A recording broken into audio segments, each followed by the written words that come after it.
Meu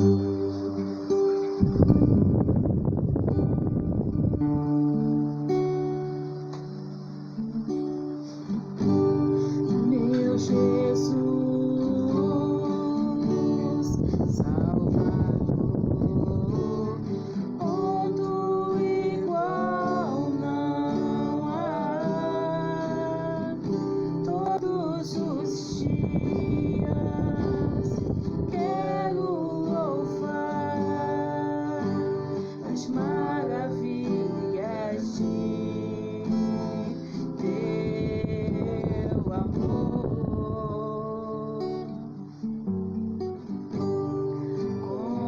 Consolo, abrigo, força e refúgio é o Senhor, com todo o meu ser, com tudo que sou, sempre te adorarei.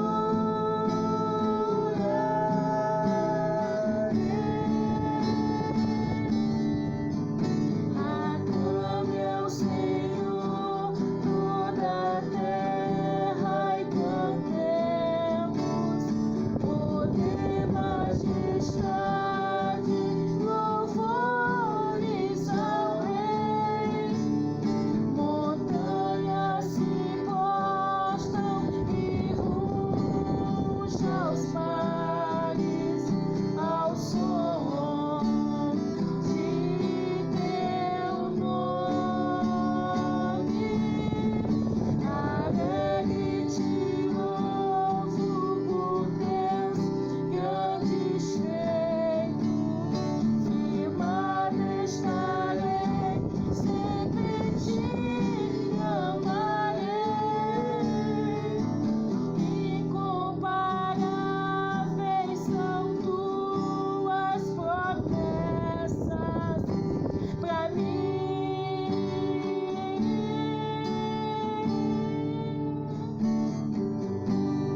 Meu Jesus,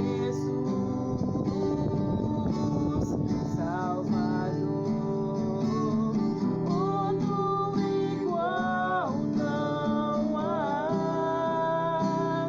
Todos os dias quero louvar as maravilhas de teu amor.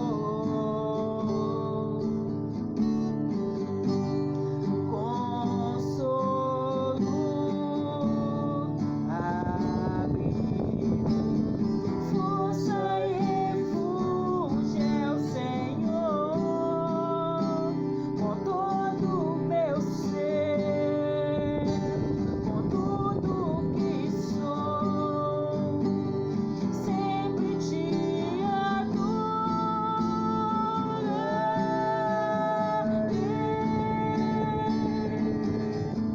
Aclame ao Senhor toda a terra e cantemos poder, majestades, louvores ao Rei.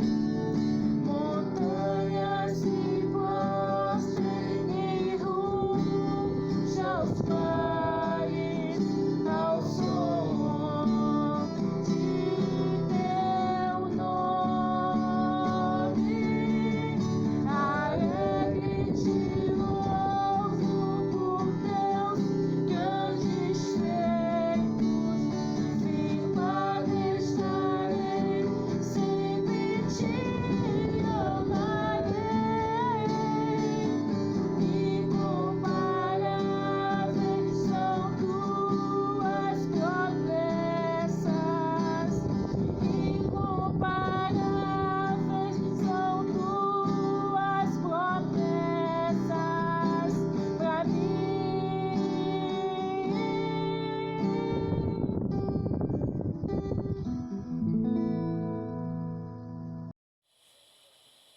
Boa noite a todos os discipulandos, a paz do Senhor Jesus a todos.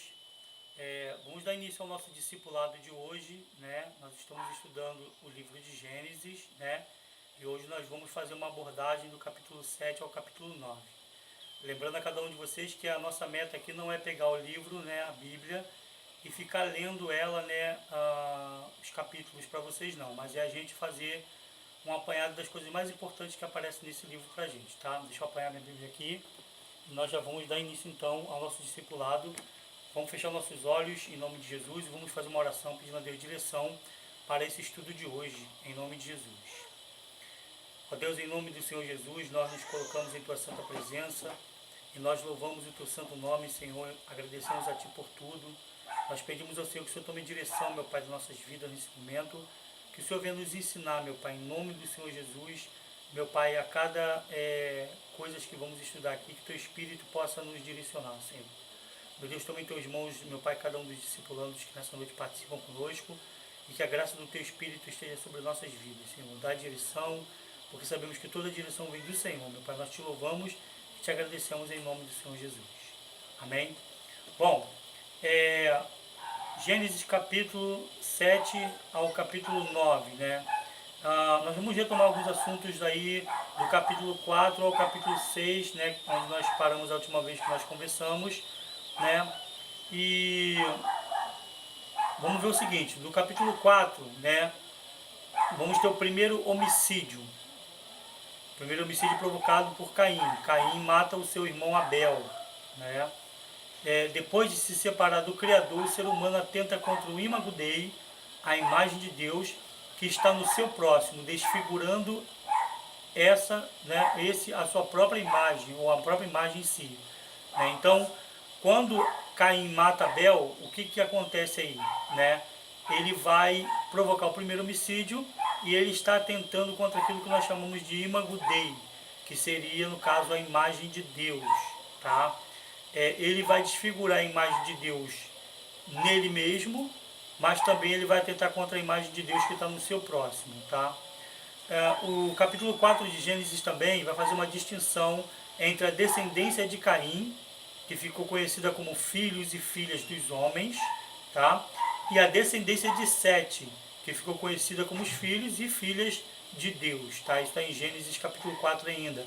Há uma distinção entre filhos de Deus e filhos dos homens.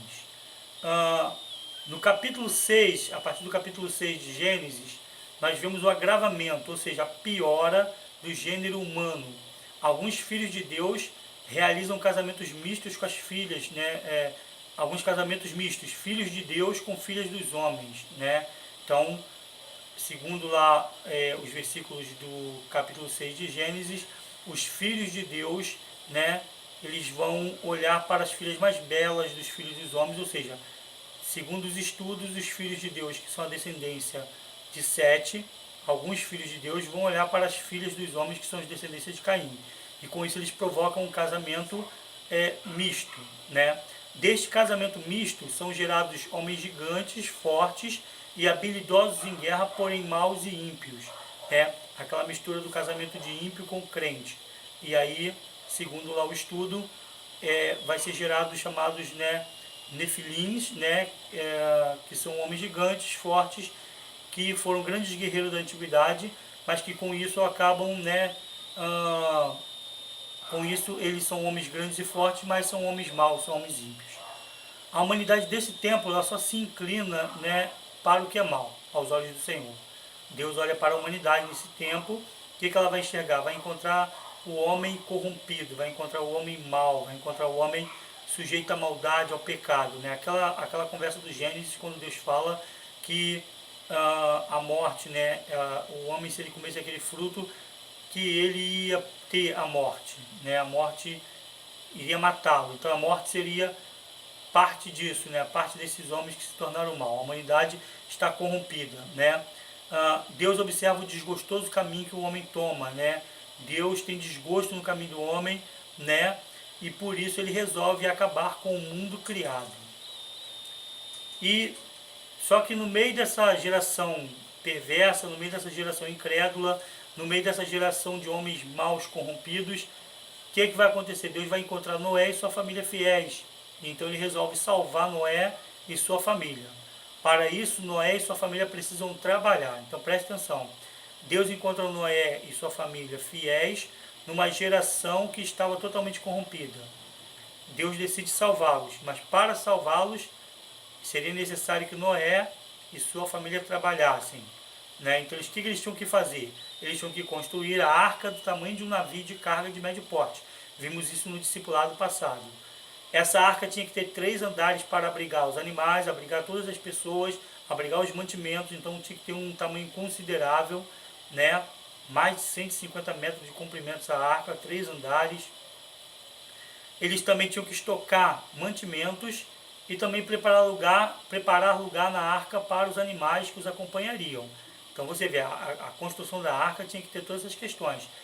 Eles tinham que construir a arca tinha que ter 3 andares, eles tinham que estocar alimento e eles tinham que preparar lugar para os animais e para eles também. Tá? Então essa foi aí uma retomada do que foi falado do capítulo 4 ao capítulo 6 de Gênesis. Bom, indo para Gênesis capítulo 7, que é o nosso assunto de hoje, nós vamos ver que o juízo anunciado pelo Senhor, ele vem sobre a terra. Deus ordena que Noé entre na arca, pois ele era o único homem que Deus considerava justo no meio daquela geração. E Deus destrói o mundo antigo afogado em água. Né? Então, o que Gênesis 7 começa falando? Que o juízo anunciado pelo Senhor vem agora sobre a terra, né? E que o único homem que ele encontra justo naquela geração toda era Noé. E Deus decide destruir aquele mundo afogado em água. Vale a pena a gente fazer agora um link com o Novo Testamento, né? Ver o que o Novo Testamento fala a respeito disso. Vamos lá para 2 Pedro, capítulo 3, versículo 3 ao 7.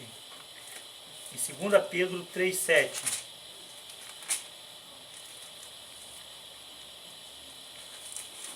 Acho que aí a carta aí de Pedro, 2 Pedro, capítulo 3, a partir do verso 7, a Bíblia fala assim: ora, por intermédio da mesma palavra, o céu e a terra que hoje existem estão também preparados para o fogo. Ou melhor, deixa eu voltar um pouquinho, não é nem no versículo 7. Nós temos que ir lá para o versículo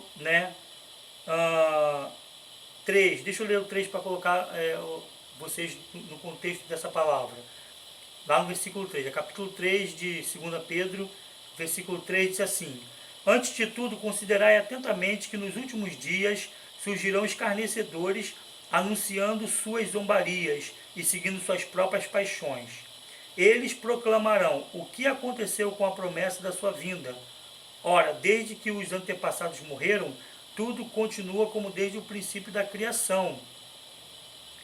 No entanto, deliberadamente, eles não reconhecem que desde a antiguidade, atenção, por intermédio da mesma palavra, foram criados os céus e a terra, e esta foi formada da água e por meio da água. Foi pelas mesmas águas que o mundo daquela época foi submerso e destruído. Está vendo aí? Versículo 6 vai dizer: foi pelas mesmas águas que o mundo daquela época foi submerso e destruído. Ele está falando, o mundo foi criado, né, por intermédio da palavra, né? Ele foi criado e formado por meio de água. E foi por essas mesmas águas que aquele mundo, né, daquela época, o mundo antigo, ele foi submerso e destruído. E ele dá um alerta para nós aqui. Ora, por intermédio da mesma palavra, os céus e a terra que hoje existem estão também preparados para o fogo, reservado para o dia do juízo e para a total destruição dos homens ímpios, né? Ou a total destruição dos ímpios. Então você vê aí que quando a gente está lendo aí o capítulo 7 de Gênesis, que começa a anunciar o dilúvio, que é o juízo de Deus sobre o mundo antigo, né, sobre aquelas nações ímpias antigas, nós percebemos que parece que nós estamos falando um pouco de Apocalipse, né? Nós estamos voltando aí praticamente a falar da escatologia, estamos falando sobre fim dos tempos, né? No começo da Bíblia, em Gênesis capítulo 7, Deus começa a falar a respeito de uma geração que terminou afogada em água. Então, o Gênesis capítulo 7, né, até esse capítulo 9 também, né, ele vai mostrar para nós uma espécie de retrato do juízo de Deus sobre as gerações ímpias e também como que esse juízo se faz com aqueles que são justos também, né? Então, retornando lá para Gênesis capítulo 7, temos algumas curiosidades aí para nós podermos ver nessa noite, né? Do Gênesis capítulo 7 ao capítulo 9, tá? Então, retomando aqui, Gênesis 7. Bom, a primeira delas, a Bíblia mostra que Noé foi um proclamador da justiça, tá? Se usou a fala ou somente suas atitudes proclamava a justiça, nós não sabemos. Então a Bíblia ela nos mostra que Noé foi um proclamador da justiça. O que é um proclamador? Proclamador é aquele que anuncia, proclamador é aquele que fala, né? Agora, se ele usou da fala, né, das palavras, para proclamar essa justiça, ou se a justiça proclamada por Noé, ela se deu por meio das suas atitudes, isso nós não sabemos. Onde que está escrito sobre isso? Lá em 2 Pedro capítulo 2. Se você for lá em 2 Pedro, novamente um link aí com o Antigo Testamento, 2 Pedro capítulo 2, versículo 5, vai dizer assim: de igual modo, ele não poupou o mundo antigo, quando abateu o dilúvio sobre aquele povo ímpio. Entretanto, preservou Noé, proclamador da justiça, e mais 7 pessoas que eram pessoas da família de Noé. Então, ele, né, não poupou o mundo antigo. E nós hoje temos o costume de achar que Deus vai poupar, né, quem quer que seja, mesmo vivendo uma vida ímpia nos dias de hoje. Então a Bíblia em 2 Pedro capítulo 2, versículo 5 já nos alerta. Ele fala: de igual modo ele não poupou o mundo antigo, quando abateu o dilúvio sobre aquele povo ímpio. Entretanto, ele preservou Noé, proclamador da justiça, e mais 7 pessoas, que eram pessoas da família de Noé. Então, ele destruiu o mundo, mas preservou aquele que ele considerou, que ele viu como sendo uma pessoa justa. Isso é uma curiosidade nesse capítulo 7 de Gênesis para nós. A proclamação da justiça feita por Noé durou 100 anos, segundo a Bíblia.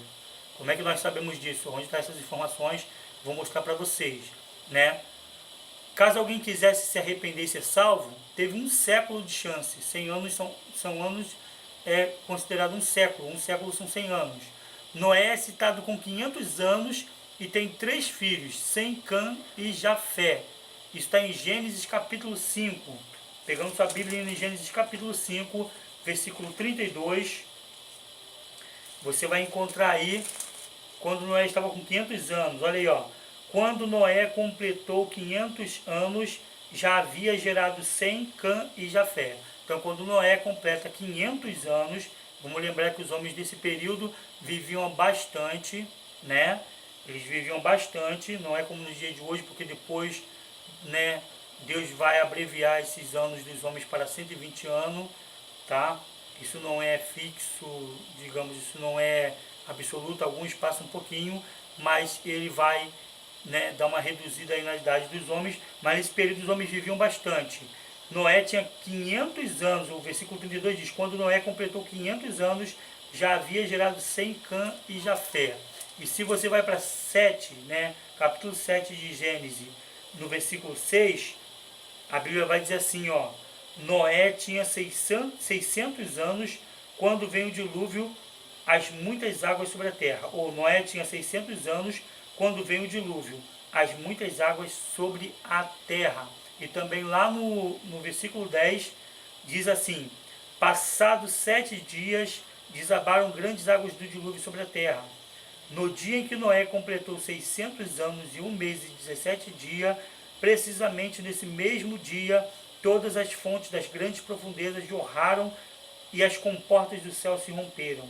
E a chuva caiu sobre a terra 40 dias e 40 noites.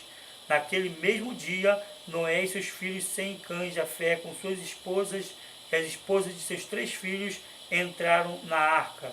Com eles entraram todos os animais conforme as suas espécies, todos os animais grandes e selvagens, todos os rebanhos domésticos, todos os demais seres vivos, pequenos e os que rastejam pelo solo, assim como todas as criaturas que têm asas, todas as aves e todos os outros animais que voam. Com Noé se abrigaram na arca casais de todas as criaturas que tinham fôlego de vida. Então, Noé tinha 500 anos, né, quando o nome dele começa a ser anunciado na Bíblia. Ele já era pai de Cã, no caso ele já é o pai de Cã, Sem e Jafé, Sem, Cã e Jafé, vamos dizer que é a ordem.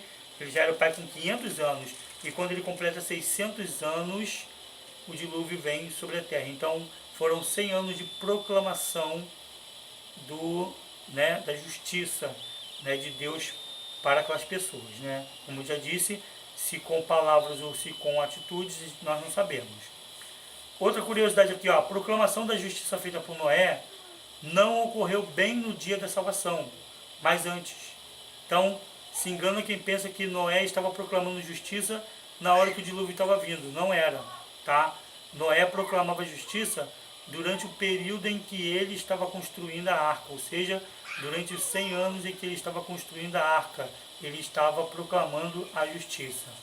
Quando chegou o dia do fim, Noé entrou para a salvação na arca junto de sua família, e aqueles que estavam distraídos não perceberam, e o fim chegou para eles. Assim será também para a nossa geração. Então, Noé vinha proclamando a justiça de Deus, vinha falando para as pessoas que, ou demonstrando através da atitude que era necessário o arrependimento, mas não acontecia esse arrependimento, tá? Durante 100 anos ele vinha proclamando a justiça. Só que o que aconteceu, as pessoas estavam distraídas, as pessoas estavam preocupadas com suas próprias vidas, e elas não perceberam quando Noé entrou na arca e o dilúvio veio sobre a terra. Isso está em Mateus capítulo 24, bom você dar uma olhadinha lá, Mateus capítulo 24, quem fala essas palavras é o próprio Jesus. Mateus 24, versículo 36, ele vai dizer: entretanto, a respeito daquele dia e hora ninguém sabe, nem os anjos dos céus, nem o Filho, senão exclusivamente o Pai. Aí atenção, ele alerta a nossa geração: como aconteceu nos dias de Noé, assim também se dará por ocasião da chegada do Filho do Homem. Assim como aconteceu nos dias de Noé, assim também se dará por ocasião da chegada do Filho do Homem. Porque nos dias que antecederam ao dilúvio, o povo levava a vida comendo e bebendo, casando-se e oferecendo-se em matrimônio, até o dia em que Noé entrou na arca. E as pessoas nem notaram até que chegou o dilúvio e levou a todos. Assim ocorrerá na vinda do Filho do Homem. Então, esse Mateus 24, a partir do verso 36 até o 39, ele vai dizer que Noé vinha construindo a arca, ele dá a entender isso. Noé vinha construindo a arca estava sendo construída. Quando a arca ficou pronta, o que aconteceu? Noé entrou na arca com sua família, com os animais e com os mantimentos, e eles não perceberam. E o versículo 39 deixa bem firme isso aí, e as pessoas nem notaram até que chegou o dilúvio e levou a todos. Assim ocorrerá na vinda do Filho do Homem. Quer dizer, elas estavam preocupadas, casando, dando-se em casamento, participando de festas, mas não perceberam quando Noé entrou na arca, e quando o dilúvio veio, o dilúvio levou a todos, E Jesus nos alerta que assim também vai acontecer na vinda do Filho de Deus. Amém, pessoal? Bom, o dar ouvidos, o dar ouvidos à advertência divina sobre fatos incríveis como a destruição do mundo inteiro, o acreditar em fatos pelos quais não se estava vendo nenhum sinal, e a construção da arca são atitudes tomadas mediante a fé. E Noé a demonstrou obedecendo as recomendações de Deus, nosso Senhor. Tá? Então preste atenção aqui. Quando Deus falou para Noé que ia destruir o mundo inteiro, Noé acreditou, Noé teve fé que de verdade isso ia acontecer. Aí hoje nossa geração ouve falar que o nosso mundo vai chegar a um fim, que o nosso mundo vai ter um final. E muitas vezes eles ficam duvidando, eles duvidam que isso vai acontecer. Isso não é acompanhado por fé, mas Noé acreditou. Noé estava acreditando em fatos que ele não via nenhum sinal. Então ele não via nenhum sinal sobre o dilúvio. Talvez fosse até uma coisa, humanamente falando, impossível para ele. Mas ele acreditou. E ele construiu a arca também mediante a fé. E ele obedeceu às recomendações de Deus mediante também a fé também, tá? Isso aí a gente pode encontrar lá em Hebreus. Vamos lá para o livro de Hebreus. Dá uma lidazinha nisso aí. Hebreus.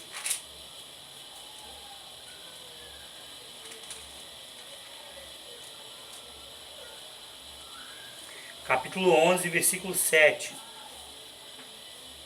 Diz assim, ó. Pela fé, Noé, quando divinamente orientado acerca dos acontecimentos que ainda não podiam ser vistos, movido por santo temor, construiu uma arca a fim de salvar sua família. Por intermédio da fé, ele ordenou o mundo, ele condenou o mundo e tornou-se herdeiro da justiça que vem da fé. Então, quando ele foi divinamente orientado, ele com temor, né, ele construiu a arca para salvar a família, e por intermédio da fé ele condenou o mundo antigo e tornou-se herdeiro da justiça, né? Por intermédio da fé condenou o mundo porque no momento que ele constrói a arca e entra ele com sua família, que foram os únicos considerados justos naquele tempo, no momento que a arca fecha a sua porta, aqueles que estavam do lado de fora estavam condenados a, né, se perder no dilúvio. Então a condenação de Noé se deu, né, no momento que ele entrou na arca e a arca se fechou. Amém, pessoal? Bom, indo para Gênesis capítulo 8, né, avançando um pouco mais, isso são as coisas de Gênesis que nós, Gênesis capítulo 7, que, né, o foco mais importante de Gênesis capítulo 7, né, retomando rapidamente aqui, ó, né, Noé foi um proclamador da justiça, isso é uma questão, né, se com atitudes eu falo não sabemos. Noé, ele levou 100 anos na construção dessa arca, porque ele tinha 500 quando ele aparece, né, na referência bíblica, e depois ele já tem 600 anos quando ele entra na arca, né. Também, né, Noé, ele não proclamou a justiça, né, segundo o estudo, ele não proclamou a justiça no dia do dilúvio, mas ele vinha proclamando ao longo dos 100 anos, tá? E pela fé foi que ele deu ouvidos à advertência divina que lhe veio, né, falando a respeito do fim do mundo, tá? No capítulo 8, né, após o juízo de Deus sobre o mundo antigo, Deus lembra-se de Noé, de sua família e dos animais da arca. Então agora é a hora de recomeçar. O mundo antigo foi destruído, todos os ímpios foram mortos, né, os animais que não entraram na arca também foram mortos também, desse dilúvio, ou seja, o mundo antigo com toda a sua estrutura foi destruído e Noé agora sai com sua família da arca para um recomeço. Curiosidade desse capítulo: quando as águas secaram, Noé estava com 601 anos de idade, né? O dilúvio durou um pouco mais de um ano, imagina, né? Segundo os estudos da rodapé da King James, vai dizer que o dilúvio durou um pouco mais de um ano. Isso quer dizer que mostra a magnitude do evento, mostra a grandiosidade do dilúvio. Amém, pessoal? Então, depois que Noé entrou na arca, ele só saiu após um ano, né, de estar dentro dessa arca, né, por causa das águas do dilúvio. Outra curiosidade: as águas secaram no primeiro dia do ano, né? Eu não botei o ano de janeiro porque tem algumas questões aí relacionadas ao calendário que usamos, né? Então, mas botei conforme está escrito na Bíblia. No primeiro dia do ano, as águas secaram, né? Mas Noé só pôde sair da arca no segundo mês, né, daquele ano, quando a terra já estava bem seca. Está em Gênesis capítulo 8, versículo 13 e 14. Quem quiser ler aí, tá? Então Noé, as águas secam no primeiro dia, no primeiro mês, mas elas só secam bem no segundo mês, quando Noé pode sair. Noé, ao sair, ele oferece ofertas ao Senhor e Deus as recebe como gesto de adoração.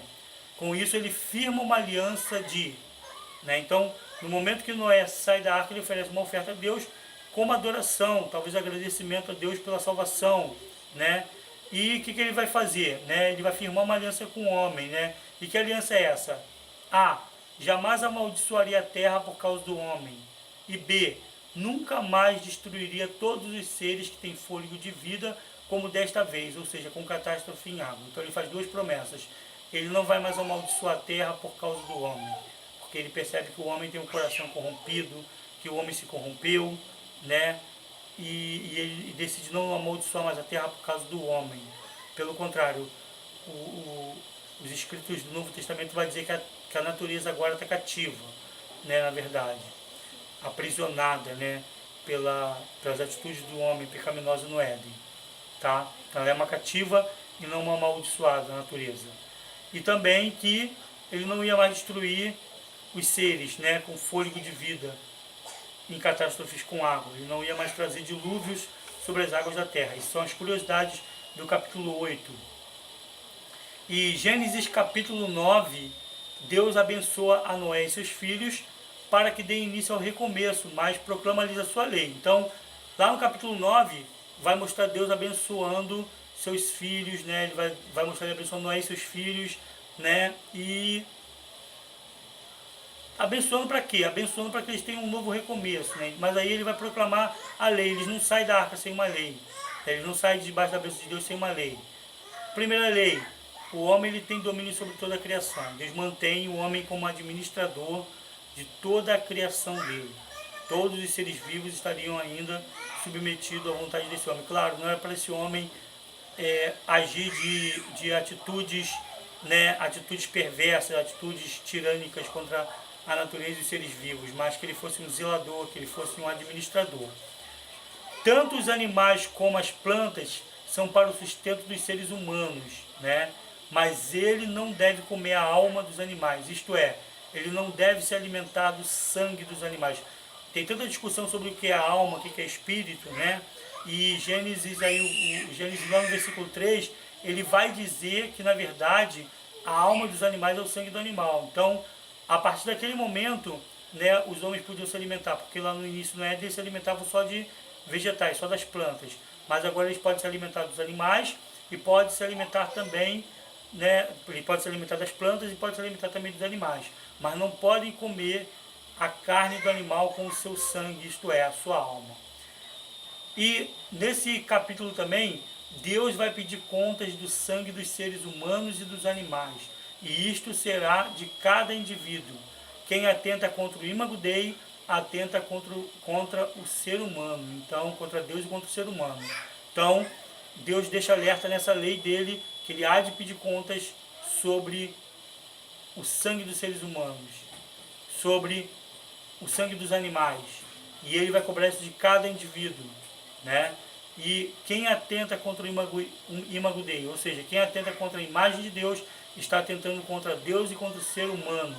Tá? Então é outra lei que Deus deixa claro aí. Deus estabelece o arco dele, não íris. Coloquei aqui, né? O arco, que todo mundo chama de arco-íris, ele estabelece esse arco no céu como símbolo da aliança entre ele e a terra, para que lembrem que jamais a terra será inundada de novo por águas de dilúvio. O arco colorido no céu, né, já era um fenômeno conhecido, mas Deus o tomou agora como significativo, ou seja, Deus coloca, né, diz que coloca esse arco como símbolo da aliança. O arco já existia em períodos antes do dilúvio, já era visto o arco, né, e ele vai simbolizar agora, né, a aliança de Deus para com os homens.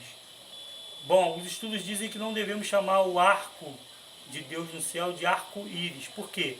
Porque íris era a mensageira dos deuses na mitologia grega. Tá? Então, o arco não é íris, mas é o arco de Deus. Né? Então, botar o íris, acrescentar o íris, seria uma certa idolatria a uma deusa da mitologia grega, ou uma mensageira dos deuses da mitologia grega. E fechando aí esse apanhado do capítulo 7 ao 9, Canaã, um dos filhos de Noé, mostra como o gênero humano permanecia corrompido neste mundo.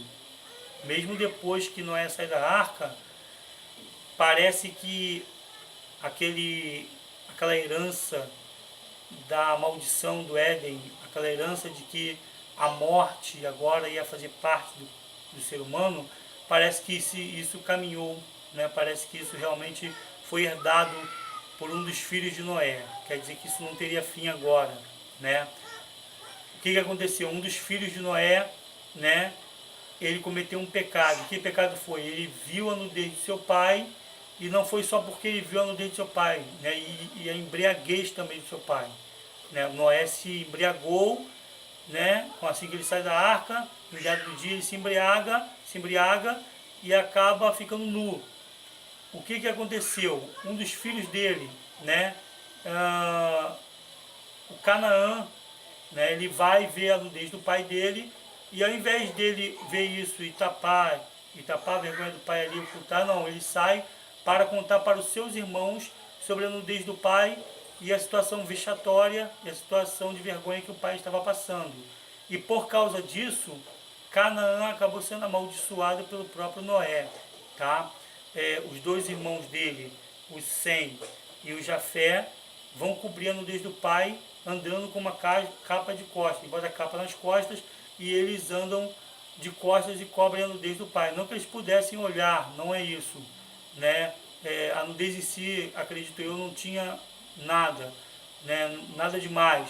Mas o problema era sair por aí falando como que o pai era e colocando a vergonha do pai, né, exposta. Então Canaã acaba sendo amaldiçoado. Por causa disso, os descendentes de Canaã ficaram debaixo dessa maldição. Que maldição é essa? Eles passariam a ser servos de todos, né, os descendentes de Sem e de Jafé, né? Por que isso aconteceu? Por ele expor a indecência e o erro de Noé. Então, o que a gente aprende com isso aqui, né? O que nós aprendemos com esse capítulo 7 ao capítulo 9? Primeiro, bom, que quando Deus fala que vai trazer juízo sobre a terra, esse juízo verdadeiramente vem. Podem se passar anos e anos, mas esse juízo virá, com certeza. É o que o livro de Gênesis, capítulo 7 e 9 está nos mostrando, né? Está mostrando também que nós estamos cometendo o mesmo erro, né? Que, na verdade, está sendo advertido de que o mundo terá um fim, mas as pessoas continuam despreocupadas, casando-se, se dando em casamento, sem pensar na questão do arrependimento. A chance dada por Deus, no caso aqui do dilúvio, foram de 100 anos, mas o povo mesmo assim não se arrependeu. A nossa chance talvez esteja sendo maior, e temos que pensar se estamos nos arrependendo dos nossos erros e de nossos pecados, tá? Para ser salvo precisa se fazer alguma coisa. Noé precisou construir uma arca, Noé precisou guardar mantimento junto com a sua família, Noé precisou, né, preparar lugar para os animais e para a sua família. Então, para alcançar a salvação, todos nós temos uma responsabilidade pessoal, tá? Deus colocou algumas leis para eles seguirem, sabendo que a natureza não domina sobre o homem, tá? O capítulo 8 vai dizer isso. O homem domina sobre a natureza, não como tirano, tá? Mas ele precisa cuidar da natureza. É responsabilidade do homem cuidar da natureza, né? Os animais e as plantas são para o sustento do homem, por isso que ele precisa cuidar, porque se ele não cuidar direito, ele vai ficar sem recursos e sem mantimento. E que Deus vai pedir conta do sangue de todo ser humano e de todos os animais ao homem. Quem matar o outro homem está matando a imagem de Deus. O homem que atenta contra outro homem está matando a imagem de Deus no outro homem. E com isso está desfigurando a imagem de Deus, o imago Dei, em si mesmo. Então, quando você mata, você desfigura a imagem de Deus em você, né? Quando mata-se o outro, você atenta contra a imagem de Deus, tá? Deus vai fazer um arco no céu colorido, né? Já existia esse arco, mas Deus toma ele como símbolo da aliança, para que se lembre de que nunca mais ele vai inundar a terra com água, tá? E por não saber guardar em segredo o erro e o defeito, né? O erro e a indecência do outro, como aconteceu com Noé, que cometeu erro, né? Que cometeu uma indecência, não, mas por Canaã não saber guardar isso como segredo e apenas cobrir a nudez do pai, Canaã acaba por ser amaldiçoado. Amém? Eu espero que vocês tenham gostado da exposição desse capítulo 7 e capítulo 9. e nós vamos estar respondendo agora as perguntas, né, lá no nosso zap, né, da Frontline. Aqueles que quiserem se inscrever para a pergunta, basta entrar lá no zap da Frontline e vocês vão fazer as perguntas aí relacionadas a esse capítulo 7 ao capítulo 9 de Gênesis, tá? Que Deus abençoe a todos. Eu agradeço desde já a atenção de todos em nome do Senhor Jesus.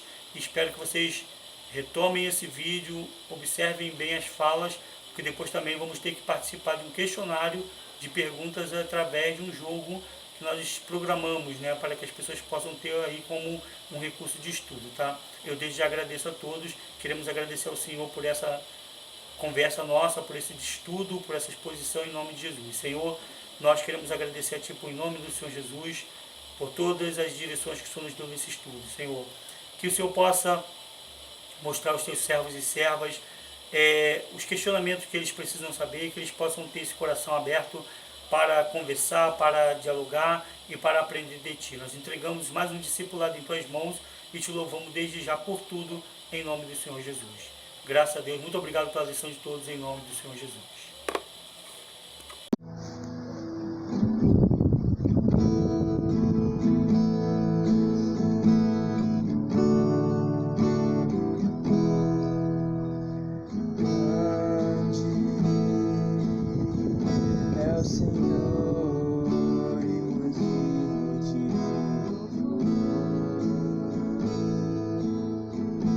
Cidade do nosso Deus, seu santo monte, alegria de toda a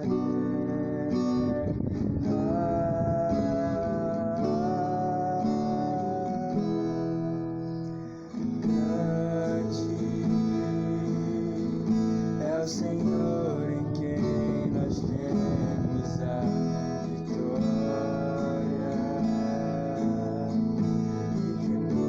ajuda a